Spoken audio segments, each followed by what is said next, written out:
What's going on, guys? So I want to talk about something. I think it's a little crazy. I've been seeing a lot of comments from people saying that, hey, if the ham community stops supporting the government with things like ARRLs and RACEs, that they're going to take away spectrum and we'll lose bandwidth. And I'm here basically to explain that why anyone who is thinking that way is completely wrong. And I'm talking about this with the support of this major regulatory shift that affects every amateur radio operator in the United States, whether you're a Skywarn spotter, a preparedness-minded citizen, or even someone who just enjoys experimenting on the air. The FCC has released a draft ruling that is expected to exempt amateur radio operators from the foreign adversary reporting requirements. And this, quite frankly, is a big deal because it protects the hobby, it protects accessibility, and it reinforces something that many of us have known for years. Amateur radio is a civilian capability, not a government-controlled asset. And especially for prepared citizens, that seems to matter more now than ever before. So let's break down what the rule was, why the ARRL stepped in, and probably more importantly, why the FCC agreed, and what this means for the future of amateur radio, and quite frankly, personal resilience in the United States. The FCC has been developing rules to identify individuals or entities that may be under the jurisdiction or direction of a foreign adversary. And this is part of a broader national security initiative across multiple federal agencies. Under the original proposal, anyone applying for or holding an FCC license, including amateur radio licenses, would have been required to identify if they were a citizen of or connected to a country designated as a foreign adversary. And that list included China, Cuba, Iran, North Korea, Russia, and Venezuela when it was under the control of Nicolas Maduro. And this would have applied even to people who now live here in the United States illegally, who work here legally, and participate in amateur radio legally.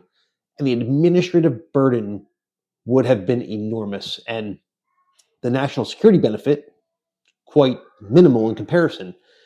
That's where the ARRL stepped in. The ARRL made a clear, logical argument. Amateur radio operators do not provide commercial communication services. They do not operate public networks. They do not handle sensitive information and are actually prohibited by law from doing so.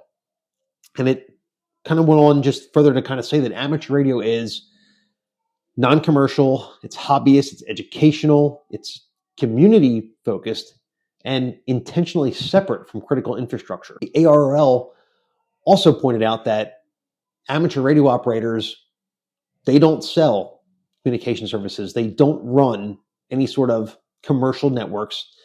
They don't provide public connectivity, and they don't handle protected or classified information. And they also cannot legally operate in a commercial capacity. So the idea that amateur radio licenses could be used as a vector for a foreign influence simply didn't make sense. And most importantly, with all that, the FCC actually agreed with them.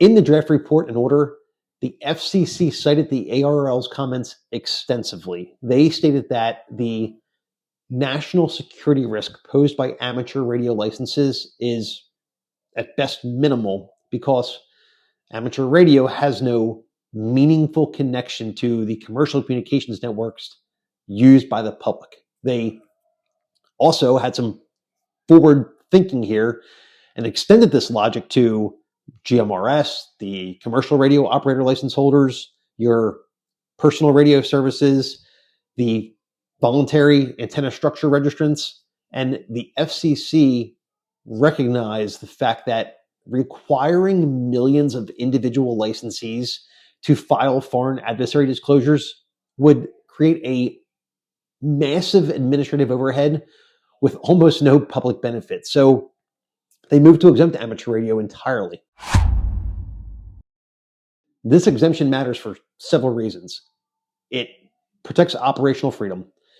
There's no new reporting requirements, no new disclosures, no new bureaucratic hurdles. And it also goes to preserve accessibility because, we want to keep amateur radio open to anyone willing to learn and test and operate within the rules, including immigrants and dual citizens and foreign-born residents, some of which, rely on ham radio for their community connection or for preparedness.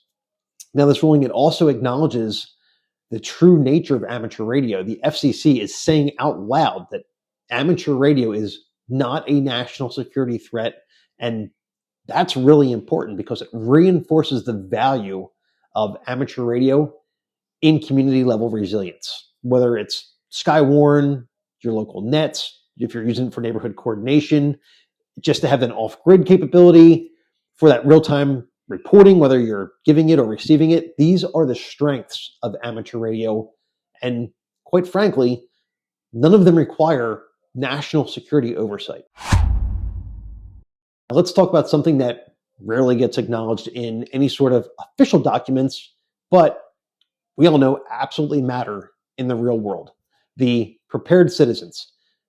They rely on amateur radio, not for fantasy, not for some doomsday stuff, but for real practical resilience. And this FCC exemption is a huge win for them because it keeps ham radio a civilian tool. The FCC is confirming that amateur radio is not part of critical infrastructure. Therefore, it is not a controlled asset. It is not a national security system.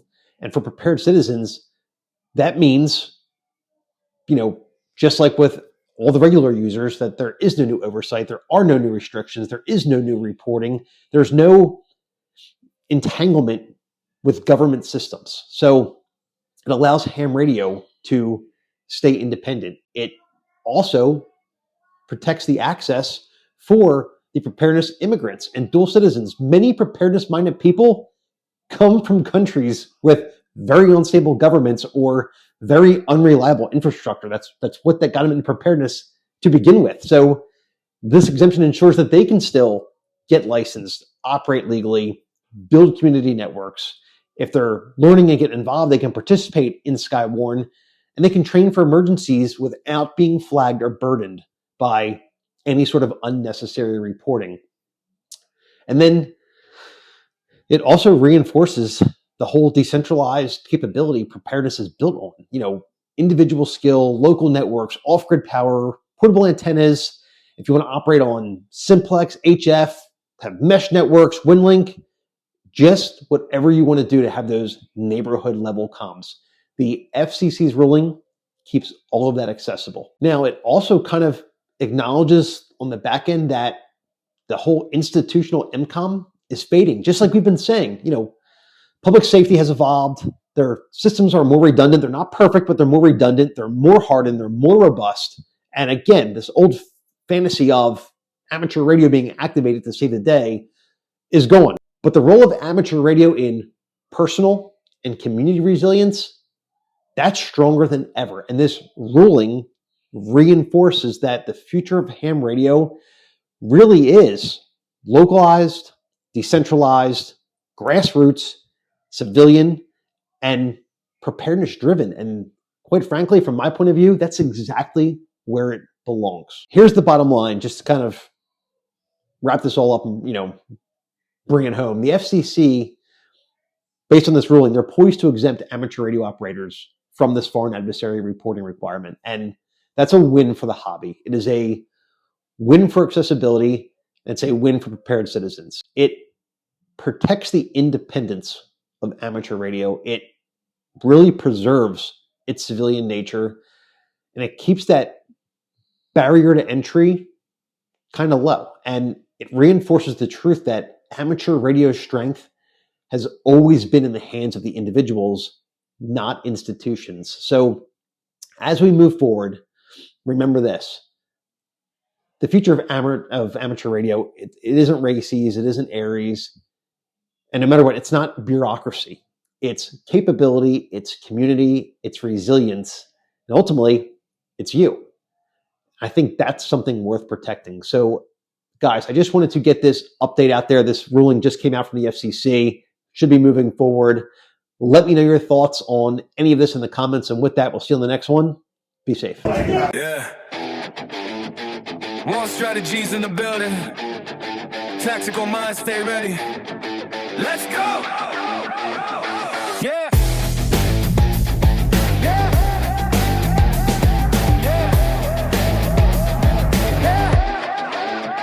We ain't just talking, we live what we teach. From the breach to the breach, every lesson is elite. Calm, tight, shots right, but that's only the start. Cause tactical medicine, man, that's the heart. We the crew you pull when the stakes get heavy. Pressure on scene, but the hands stay steady. Rescue mindset, every second we're calculating. Life on the line, no time for hesitating. No, RANT, yeah, we train with a purpose. Tactical rescue, tactical med, all service. From the team to the street, keep the skills tight. Cause every lives ain't luck, it's reps done right.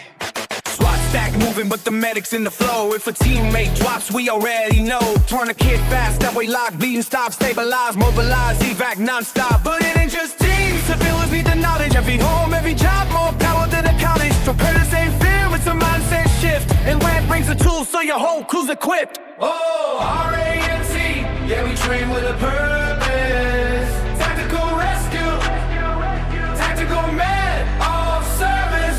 From the team to the street, keep the skills tight. Cause every lives ain't luck, it's reps done right. So when the tone's